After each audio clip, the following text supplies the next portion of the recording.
YCP ప్రభుత్వాలు ఎట్లా ఉంది, కూటమి ప్రభుత్వాలు ఎట్లా ఉంది మీకు వ్యాపారం కానీ లేకపోతే ఏంది? ఏమున్నా మందు పిచ్చి కొట్టర 100 రూపాయలు అయినాక ఏముంటుంది. కళ్ళు బేరం కూడా పోయింది. ఇక 7 వరకే గీసి వదిలేస్తాం. మరి ఆ ప్రభుత్వాలు మీకు సంక్షేమ పథకాలు ఏమన్నా అందినాయా? ఏం అందలేమని చెప్తలే. వైసీపీ ప్రభుత్వాలు ఎప్పుడూ అందలేవు మాకు. ఎప్పుడు కలిగేత కార్మికులకు 10,000 వేసేవాళ్ళు సంవత్సరానికి. మీకు వేస్తానన్నారు, వేయలేదండి. వేస్తే వేసినాక అబద్ధం ఆడటం అవసరం ఏంది? వేయలేరు. వేస్తే వేసినా అని చెప్తాము. వేయండి వేసినా అంటే మళ్ళీ పోయి ఆడ చూస్తే మీకు రికార్డు చూస్తే తెలుస్తుందిగా. పిల్లలకి అమ్మఒడి కానీ ఏం అందలేదు మీకు? మాకు ఏది అందలేదండి స్వామి, ఏది అందలే.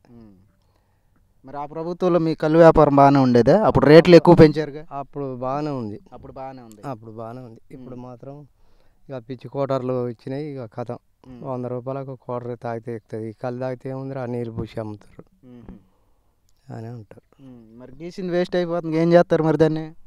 కల్లా అప్పో సప్పో పోసుకుంటాం. ఏం చేస్తాం, వాడు ఇచ్చినాడు తీసుకుంటాం. ఇంకా వాడు ఇచ్చినప్పుడు ఎప్పుడు ఇస్తే అప్పుడు తీసుకోవడం. మరి లేకపోతే ఏం చేస్తాం, బేరం వింటేనే అమ్ముకుంటాం. లేకపోతే రా అని పిలిచి పూసినందుకు వాడు ఇచ్చినంత తీసుకుంటాం. ఏం చేస్తాం. ఇప్పుడు ఈ కూటమి ప్రభుత్వం కన్నా వైసీపీ ప్రభుత్వంలో మీ వ్యాపారం బాగుంది.